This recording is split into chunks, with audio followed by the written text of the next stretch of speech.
Okay, and those are just some regular Now, what size. does he have tattooed into, or I shouldn't say tattooed, I should say gouged out of his deltoid up there?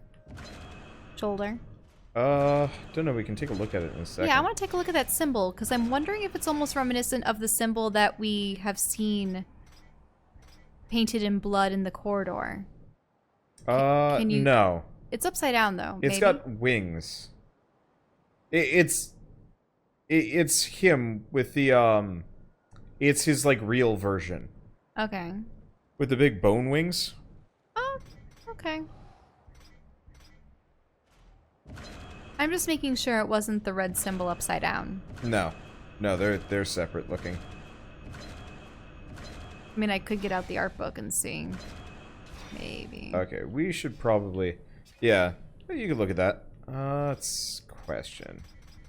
Aldrin? No, none of these are any good. Wonder when we're gonna run into Lilith. I remember that she was practically one of the few female characters of this game, aside from some of the makers. Maybe not until we go to Echidna, or whatever her name was. No, Echidna's a bonus boss. She is? Yeah. Oh, okay. Weren't we supposed to kill Echidna for yeah, one guy? that's why we're not going to run into Lilith. No, I don't think we run into Lilith till the next area. Oh. Okay. I could be wrong. Okay, I'm just going to keep upgrading these. No, I guess we don't need the Pauldrons of Thorns. I mean, realistically, we are doing fine without buying gear. That was actually one of my fears about this series. Oh! I could select those upgrades. I'm a dumbass, I didn't realize I got choices. Whatever. These are by far the best sites in the game that I have access to for now. People are making Leviathan jokes in chat. What do you call a flying Leviathan? What? Every Levithan? Like levitating? Can I not? Are we done? Where do we go?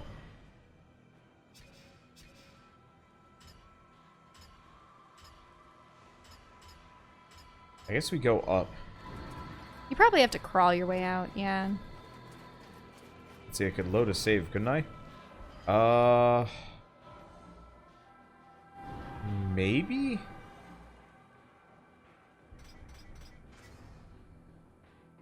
I just don't remember what the last time I saved was. You can... I'll just keep it in mind for the next set of possessed scythes that we get options on rank up. Like, I don't actually hate these options. They're quite good.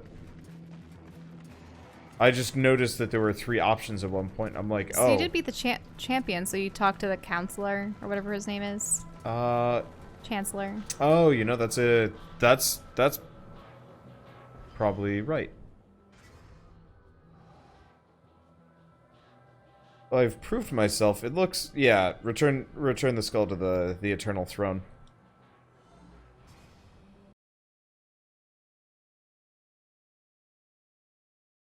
Yeah, you were told there were options on level up, but forgot. Yeah, I mean, we only play this game like once a week, maybe. Mm-hmm. So... Well, you just had an awful lot of backlog. I have a feeling we're going to have to play this more often. No. No? No. We're going to finish this series potentially before this... No, not before this section airs. We're gonna have such a backlog that it's not going to matter. Like, we are quite ahead. Did you save? At the very least? Yeah, I should save though. But yeah, these do like 150 damage per swing, plus ice damage, plus some other stuff. Like, they're good. I was so hoping you would not return. What of the arena's champion, then? He won't be entertaining you any longer. No, impossible. I believe your king will see me now. I cannot deny you.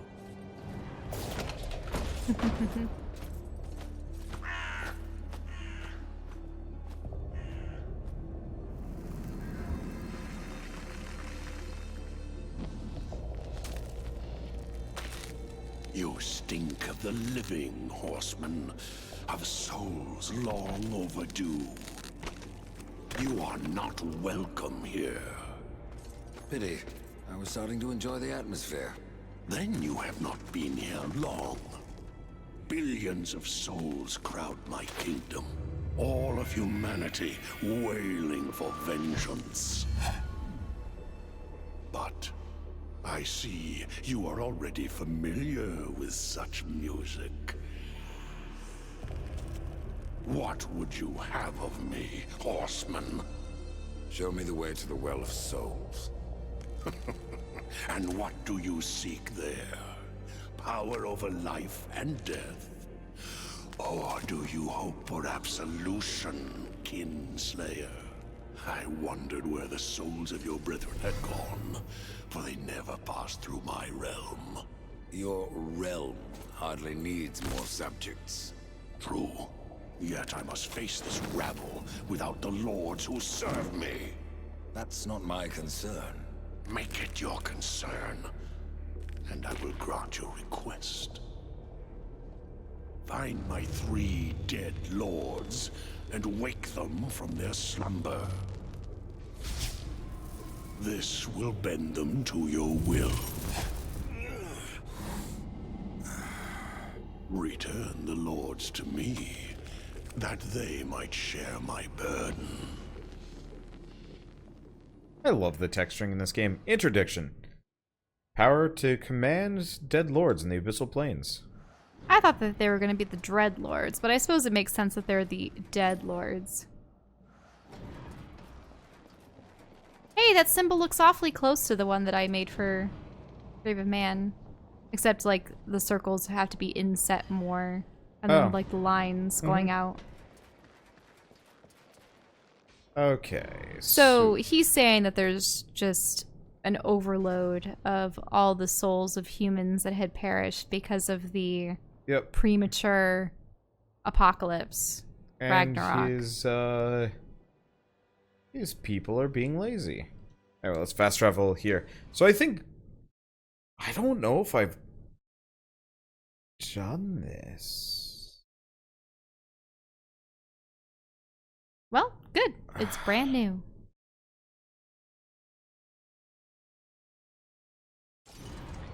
I don't know, because I remember talking to angels on a tower somewhere, which is confusing to me. Well, maybe it'll be one of the locations. Let's see. So, what does everybody think is a good age to start on D&D? 9-year-old son and 7-year-old daughter want to play. So does the 5-year-old, but that probably won't work at all. Honestly, I would start them early. As weird as that sounds. So the reason why it's a good idea to start D&D early. One, I started playing D&D when I was in 2nd grade. And admittedly, they were pretty lighthearted campaigns. You know, obviously, make them jokey and easy. You probably and fun. I don't know how rules lawyerly. Well, this is my dad as the DM, so yeah. Straight up, the campaigns were jokey and awful, full of like bad references. Like my dad was memeing before the internet. It was like really actively a thing. And so like, oh jeez, was it the Black Cauldron? Oh yeah. That had the Well, there was the little creature that you're thinking of that died, and the terrible. Didn't he say like munchies and crunchies or something, or was that a different animation?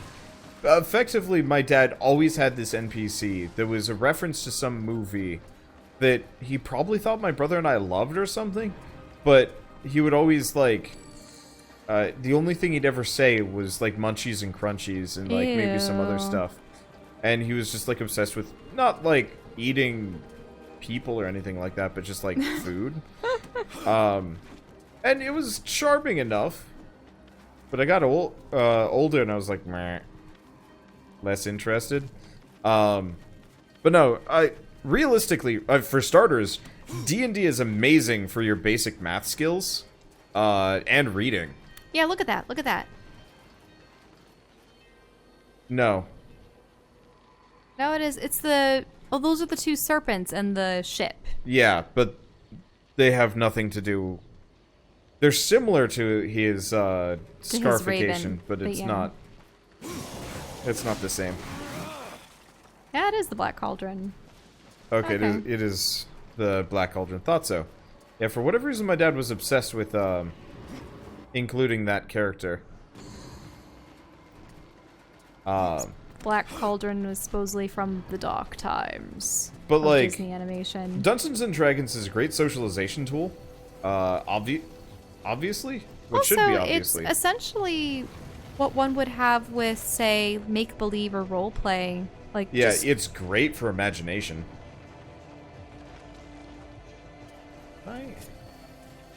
I suppose I participated more in action figures and LARPing. Well, not true LARPing, if you will, but going outside with my friends, each of us donning capes and carrying around plastic weapons, fighting invisible monsters that we would make up. You know, like... I did that once. Suddenly we were surrounded by, you know, a band of undead warriors, and so all we'd be doing is sort of, you know how in Power Rangers they would always have those mooks, and the group would be fighting back to back against all of them and performing a bunch of cool martial arts moves? So my friends and I would be like cartwheeling on the ground and fake stabbing invisible things that weren't there and stuff, and a person would pretend to be choked hold and like, one of them's got me, and another person would go, here, you know, just hold on for a moment, I'll be right there, and then like maybe our archer character pretends to plink an arrow and go, don't worry, I got him, and the person being choked pretends that, you know, the person that had held them falls away. Do you know what I mean? Yeah. I miss that. I miss the whole, I suppose, live action role play. But obviously people don't really do that anymore. Oh no, people do. I know that people do, but you probably, the closest thing I'd probably get to be doing that again would be going to a Renaissance festival and acting in character, ? Because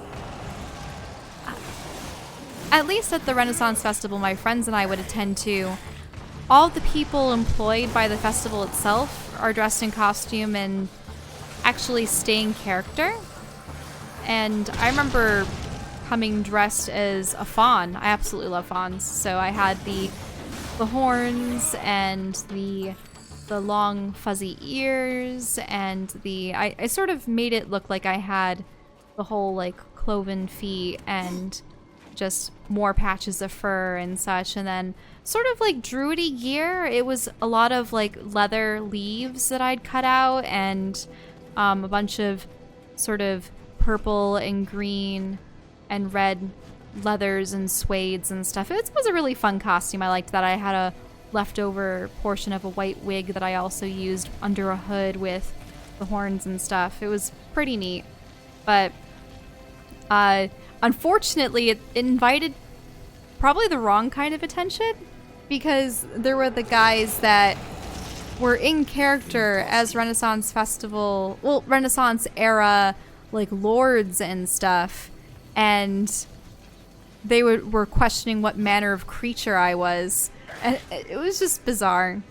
Remember that? Yep. And you were also mistaken as our roommate Caitlin's like brother or something, because you guys happened to be wearing the same color at the time. I tried making like the most basic tunic costume for Wander, because you wouldn't be able to survive in armor or anything more substantial, would you? I would not be comfortable, no. That's such a shame. I mean, I could probably pull it off, but we'd have to go on a cooler day. Much cooler. I always wanted to go the fantasy weekend, because then you But- would have people dressing up as elves and fairies and occasionally video game characters. I think I would obviously see the occasional Lynx at the Renaissance I Festival, would but like to go back to the original topic. what was the original topic? Oh, about D&D. Yeah. And Because teaching I it to didn't your finish my kids. thing. You were just like, I'm going to co-op this about telling stories about my childhood. And I'm like, Sorry, but I still think live action role play has its place. But if you want to... Well, it also... It can cause issues if the kids start fighting each other. Did it not... I don't think that triggered. Oh, this is stupid.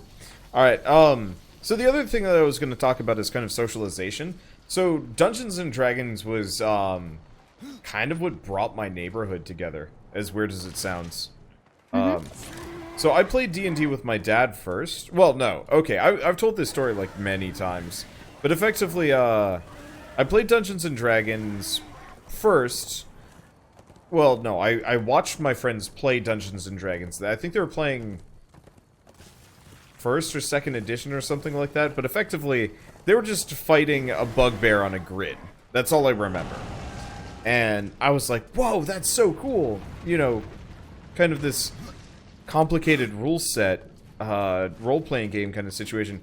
Because, you know, my parents really didn't give us a whole lot. You know, this is before Pokemon even, I believe. And so we saw it and we're like, okay, yeah, we need to like go back and figure out the raid. Yep. Hello, Stump friends. I'm talking about D&D. Yeah. But about so how soon you may impart knowledge of, you know, role-playing dice tabletop games. There we go. To your it just your didn't offspring. trigger the last time. But yeah, so we effectively were like, you know, we need to replicate this rule set. And my dad found out about this. You know, he was watching my brother and I like argue over how the rules worked. And so that's when you acquired the books. I thought that he had them before. He had the books. Oh, he had the books. Yeah, he had the books from his college days. Because 3rd edition wasn't even out yet. This is back when TSR was still like holding the reins. I think it was just been acquired or something like that. But effectively, my dad is like, you know, what are you doing? And he immediately figures out that we're trying to recreate the rules of Dungeons and Dragons. And yeah, shout out to Stump Traders, by the way, seeing as Shell reacted to that, but I didn't. Anyway, but so yeah, he just gets this like big smile on his face and comes out with a bunch of D&D books. And then that's how you know he's a cool dad. Yeah. And then he, you know, DM'd for a while until we realized that he could only DM dorky campaigns. And so then a number of the he comes off as that. Yeah, then a number of the older neighbor kids would DM. I had my like kind of jerkish friend across the street and down. So if you had friends that had older brothers and sisters that were 5 years older, they frequently would be the ones to DM because they loved D&D just as much as we did. But since they were older and, you know, more experienced and more mature, whatever, they could come up with better campaigns ish. And so yeah, my semi-jerkish friend, his older brother, who was also a jerk. Oh no. He was the DM, and honestly, like, he actually was great at it, at least for, you know, our age and whatnot. But so he was the DM for a while. And then I was the DM for a while. I don't remember any of my campaigns particularly well, but they were fairly generic, like just, you know, Lord of the Rings-ish. Because I was really hooked on the 2D animated Lord of the Rings at the time. And read through the entirety of the Lord of the Rings trilogy in a weekend. And I think that was when I was first starting to read Marvel comics and, like, fantasy books in general. Because we had I don't know if it was a Barnes & Noble or what. I see, I've been reading Marvel comics since I was really little, but that's because my father's friend was an inker for them, so we had tons of comic books, Marvel and DC.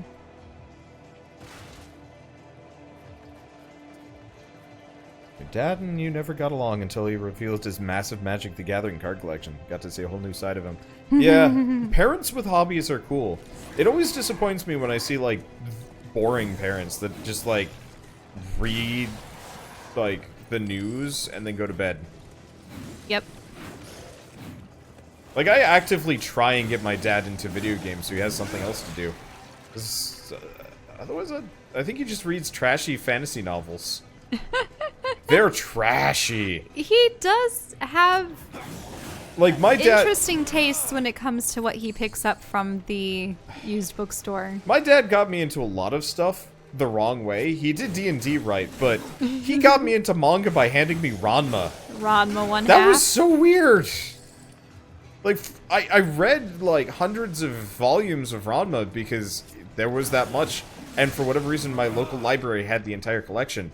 Ranma's not something you hand to your 4th grader. I never got around to reading Ranma. I It's started weird. reading. I started reading Inuyasha in 7th grade. So But actually, yeah, I don't believe I really started to read manga until probably Yu-Gi-Oh, Naruto, Shaman King. Pretty much that's when I had subscribed to Shonen Jump yeah, for a while. didn't hear Actually, I about didn't those subscribe. really. I just bought them from the store. Stuff like Shonen Jump wasn't a thing for me up until I hit middle school and I was on the bus, and we had a Japanese kid. Like I think they come over to the U.S. within the past couple of years, and so we had Japanese Shonen Jumps, and I would just borrow them. Like he'd just like be like, "Hey, you want to read?" And I'm like, "I can." He's like, "Yeah, just look at it." And Look I at did. it. I saw like most of Rurouni Kenshin in Japanese first, and then I found out it was in English, and I read the whole thing in a weekend. Anyway, so I'm actually not done talking about how D&D. D&D. So I moved across the country from California to North Carolina. I didn't really have friends, so at the time, instead, we just played D&D, my brother, my dad, and I. And eventually, my brother made some friends, and we tried playing D&D with them. But one of them was like a giant jerk, made everybody else feel bad about D&D. So that like dropped off real quick. Let's see. Yeah, it's funny how my friend group wasn't really introduced to D&D until we had actually tried to have that campaign with them, and now they currently have a D&D campaign going on in my hometown, so I'm happy about that. If you wanted to find a D&D group, would that be in the Wanderbot Discord? Or the Grave of Man Discord would probably be a better yeah, because there's an actual place. looking for group Yep. section. I don't know if there are any active groups that have space, but if you wanted to find people to play with and you were willing to put it together yourself, there's always tons of those people. Ooh, mummies. Ew, that's different. Mummies meet zombie. They are just mummies. They don't even have fancy names. But yeah, in general, anybody's Discord will always have people that would be interested in a D&D campaign.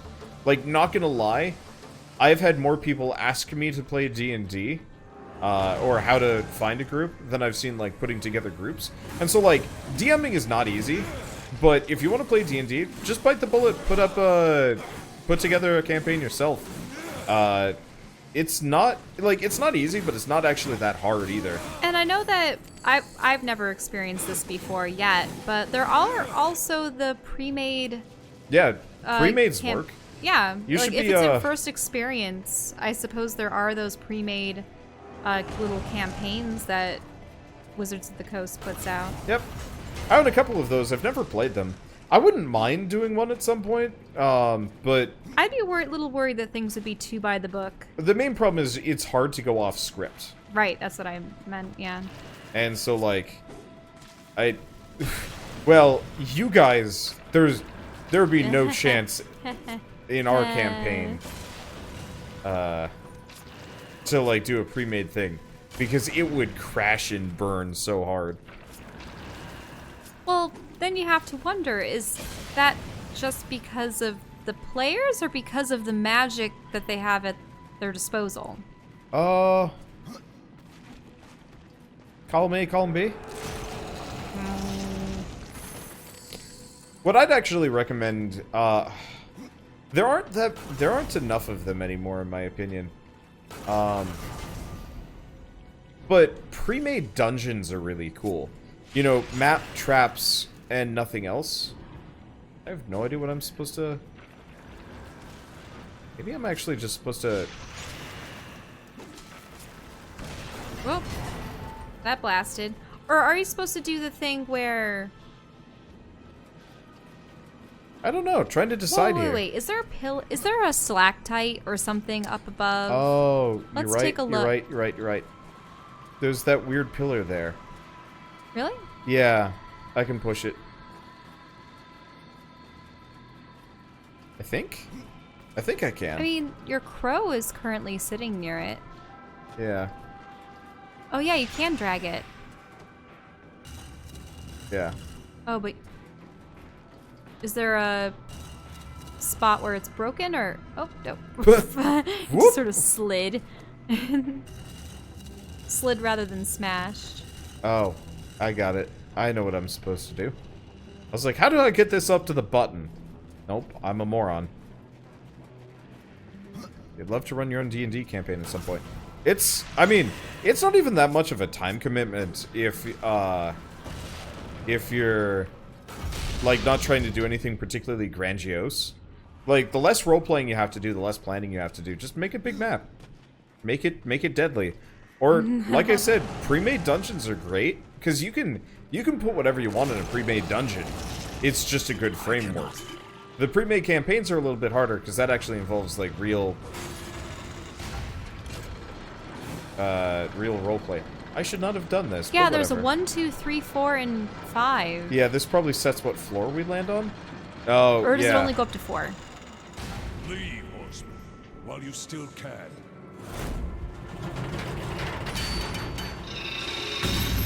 Oh, too late. Well, whatever. We'll get the chance.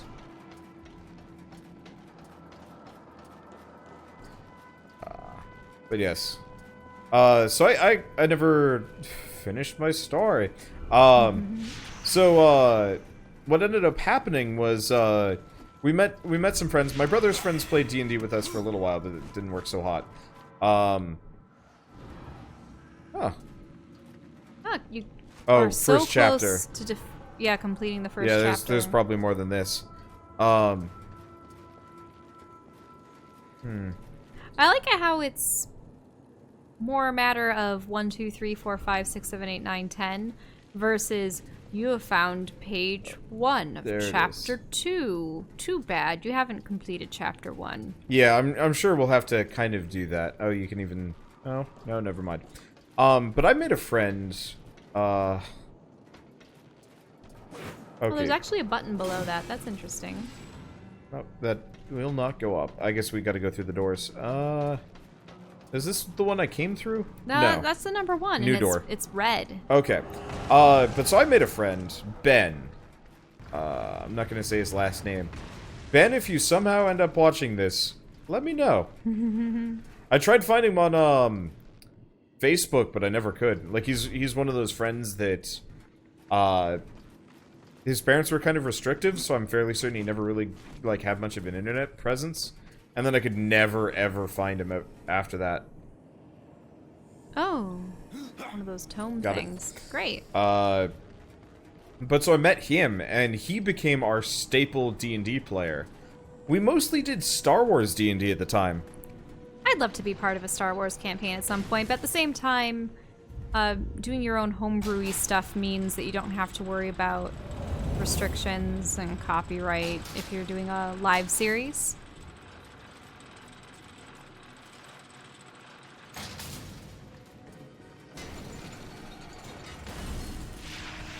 Yeah, I don't really want to deal with any kind of copyright issues, and also I just don't like established lore. So Star Wars D&D doesn't interest me nearly as much as Starfinder does, to be totally honest. Right. Well, also, you're not even using Starfinder lore. Because we're not really using Starfinder races or planets or anything of the sort. I am lost and confused. Oh yeah, you just went around in a circle. Yeah, I gotta get over there. There's a treasure chest I gotta go over. But then, so that was kind of our main thing, because at the time, the only other video game I really owned at that point, apart from RTS's, was, Is there a bomb inside that? Look.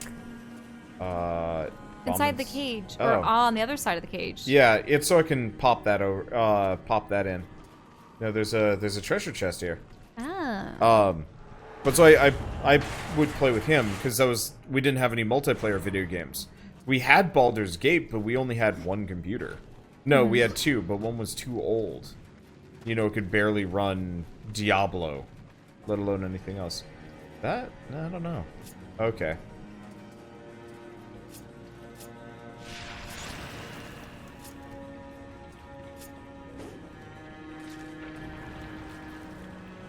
And what does that do? If you shoot it? I don't know. I can shoot it. Maybe that brings the second one down? Have you tried it? It does, yeah.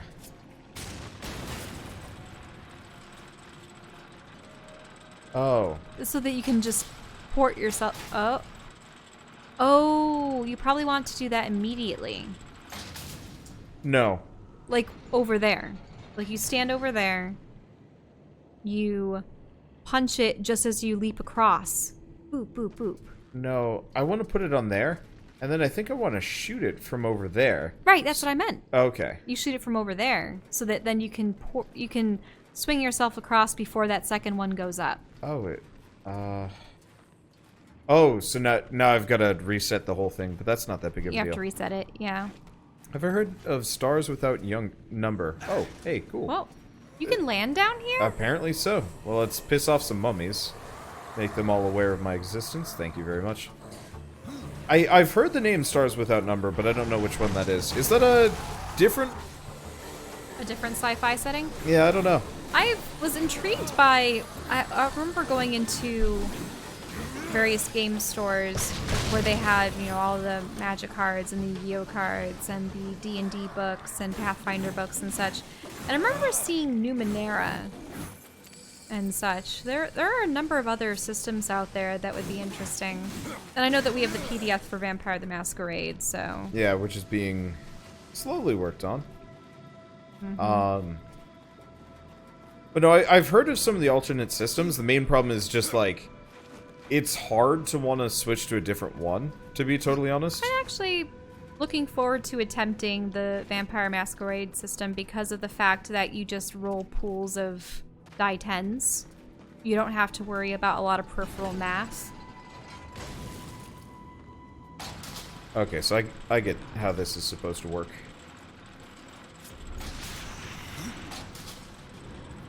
Okay. I was confused previously because I thought it was one of those where the they would actually alternate. They would switch around. Mm-hmm. But no, I was wrong.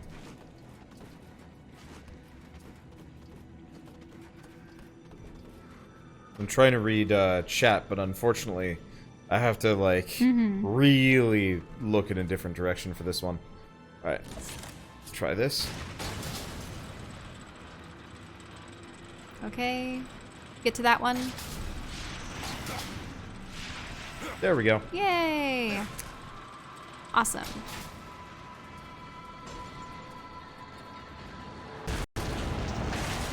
And key. Yep, that's a key. Skeleton key. Oh. But yeah. I wonder how did skeleton keys come to be called skeleton keys? I have no idea. I actually don't know. But yeah, so the last part of the story is once again, oh, these ladies again. Oh, sword mistress.